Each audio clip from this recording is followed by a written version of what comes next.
Welcome back to Care Center Nightmares. Are you ready to hear the story of Romeo and Juliet? Romeo was a 60-year-old who lived at the care center I worked at. He was a published author and he was very lonely.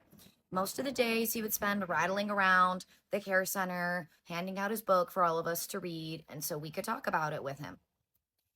One day we were getting a new resident who was respite, which meant she was only going to be there a short time because she had broken her leg.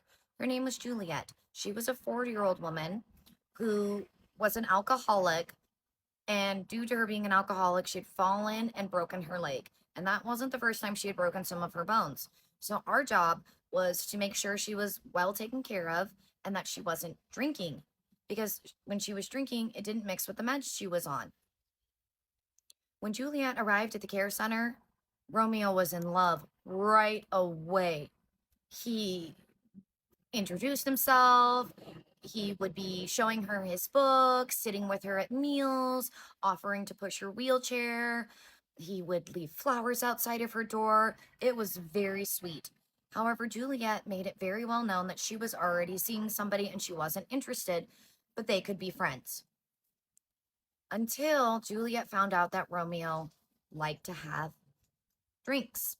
He would have a cocktail before bed. And that's usually when she would go over to Romeo's apartment.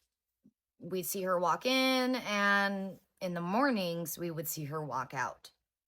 We all knew that they were knocking boots together.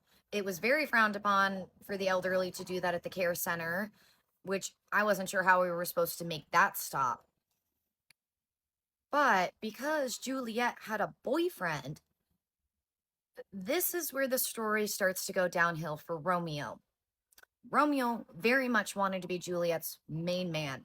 We would hear them having discussions, very loud ones, saying how, I want to be your man, Juliet. You need to leave so-and-so. I'm going to take care of you. I have all this money. I can get you whatever you need. And Juliet seemed to be showing more interested in our Romeo after that.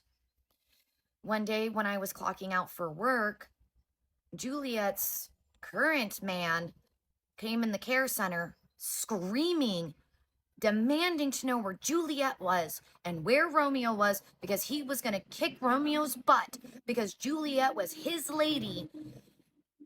And this huge fight broke out. We had to call the police.